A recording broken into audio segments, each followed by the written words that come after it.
नमस्कार दोस्तों।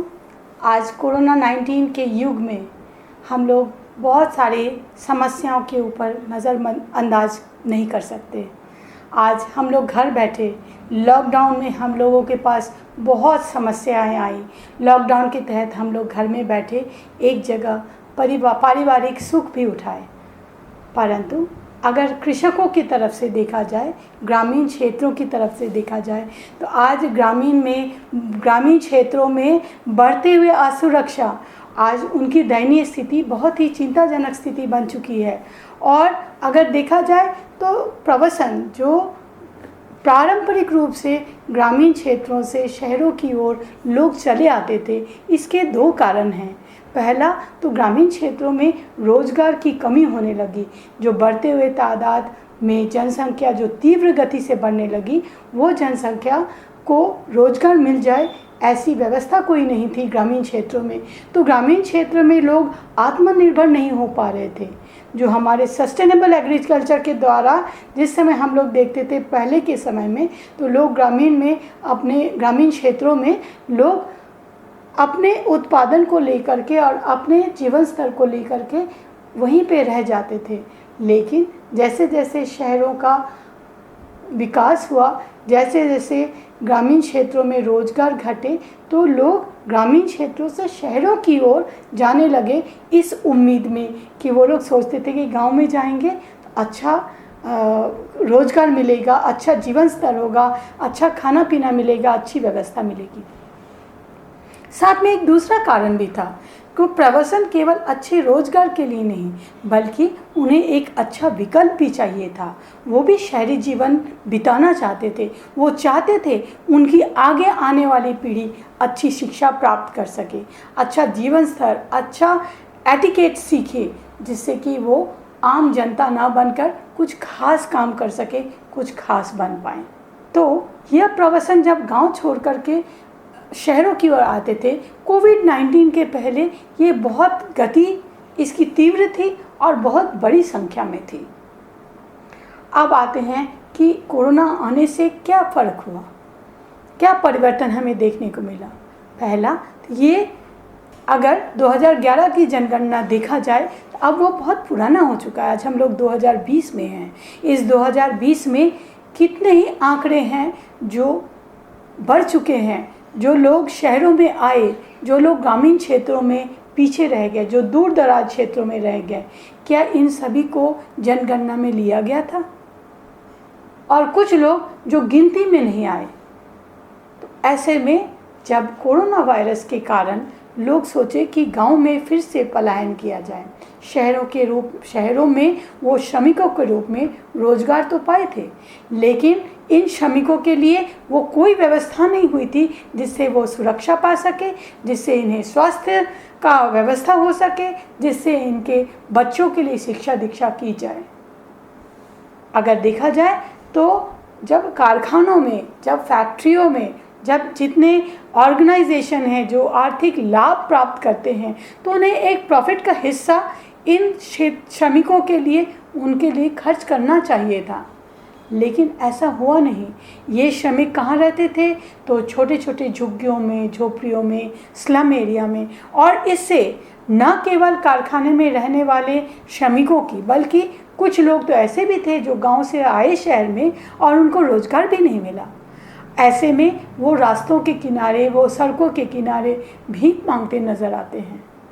इससे ग्रामीण क्षेत्रों के लोगों को लाभ तो मिला ही नहीं, बल्कि शहरी क्षेत्रों में पॉल्यूशन, शहरी क्षेत्रों में कंजेशन इत्यादि हमें देखने को मिला और इससे शहरवासियों को भी नुकसान हुआ। हम लोग मुंबई का उदाहरण लें कि मुंबई में जिसको हम लोग फिनेंशियल कैपिटल कहते हैं, इस फिनेंशियल कैपिटल में कितने ही बड़े बड़े कारखाने हैं, कितने बड़े बड़े 5 स्टार हैं, कितने बड़े ऑर्गेनाइजेशन हैं और ये सभी लाभ कमा रहे हैं। सैकड़ों करोड़ों लाभ इन्हें हर वर्ष मिल जाता है। लेकिन जो झुग्गियों में, झोपड़ियों में जो लोग रहते हैं, जो कारखानों में श्रमिक के रूप में या रोड बनाने में, पुल बनाने में, घरों को बनाने में जो रहते हैं, उनके लिए स्लम ही नसीब होता है। उनके लिए कोई अलग से व्यवस्था नहीं हो पाती है। और विशेष रूप से कोरोना इन्हीं स्थानों में ज़्यादा फैला, इन्हीं स्थानों में लोग बहुत बड़े तादाद में मारे भी गए, क्योंकि यहाँ पे कोई सुरक्षा व्यवस्था, स्वास्थ्य व्यवस्था, अच्छे पेयजल की व्यवस्था नहीं थी। तो अब समय आ गया है हमें इस बात को उजागर करने की कि ये जो श्रमिक आते हैं हमारे पास, जो काम करते हैं, इनकी व्यवस्था होनी ही होनी चाहिए। इनका योगदान इवन हमारे शहरों को भी बनाने के पीछे बहुत योगदान रहा है और उसको हम लोग नज़रअंदाज नहीं कर सकते।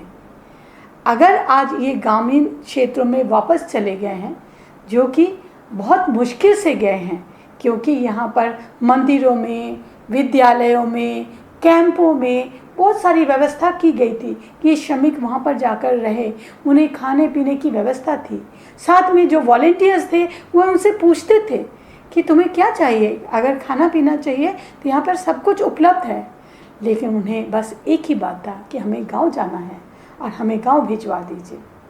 ये भी उन्हें आश्वासन दिया गया कि गांव भिजवाने के लिए बस और ट्रेन, जो सार्वजनिक यात्रा के साधन हैं, उनके द्वारा भिजवा दिया जाएगा। लेकिन बहुत मुश्किल से कुछ ही लोगों को भिजवाया गया, और वो भी इन ग्रामीण क्षेत्रों में भी शहरों से जब लोग पहुंचने लगे, वहाँ भी कोरोना पहुंचने लगा। अब ये नई बातें चल के आ रही है कि कोविड-19 के बाद या कोविड-19 के समय से ही हम लोग यूँ सोचें कि हमारे पूरे समाज व्यवस्था और हमारे पूरी अर्थव्यवस्था का रीस्ट्रक्चरिंग होना चाहिए, इसको पुनः व्यवस्थित होनी चाहिए। क्यों ना अब सभी लोगों को महत्व देना या सभी लोगों के योगदान को देख पाना हमारे लिए आवश्यक है।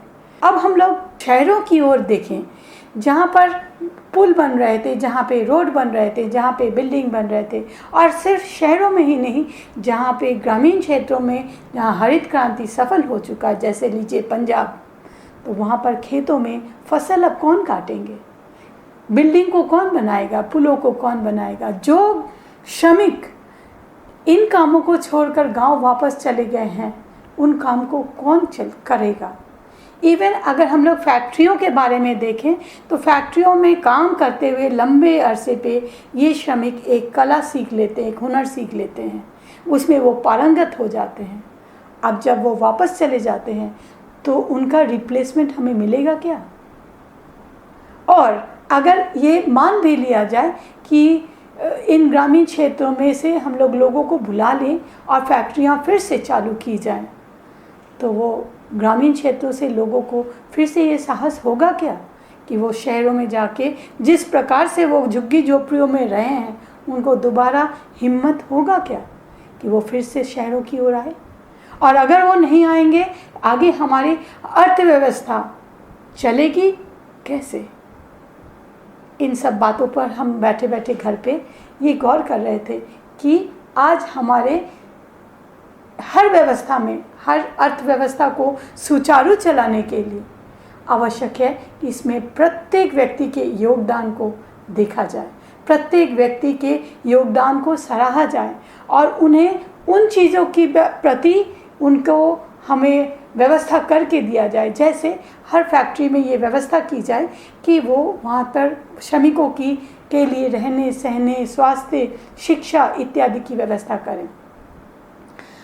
आज अर्थव्यवस्था के हर एक कड़ी को सुचारू रूप से चलाने के लिए इसके हर एक व्यक्ति को हमें सम्मान करना पड़ेगा, और तभी हमारी अर्थव्यवस्था आगे को चलेगी, हमारी समाज व्यवस्था सुचारू रूप से चलेगी। इसलिए कोविड-19 हमें ये सिखा गया कि हम लोग अपने लाभ को थोड़ा कम लें और इस लाभ के एक पोर्शन को, एक हिस्सा को हम लोग उन लोगों के लिए रखें जो इनका कि हमारे उत्पादन में बहुत बड़ा योगदान रहता है। नमस्कार। आप भी सोचिएगा इन बातों पर।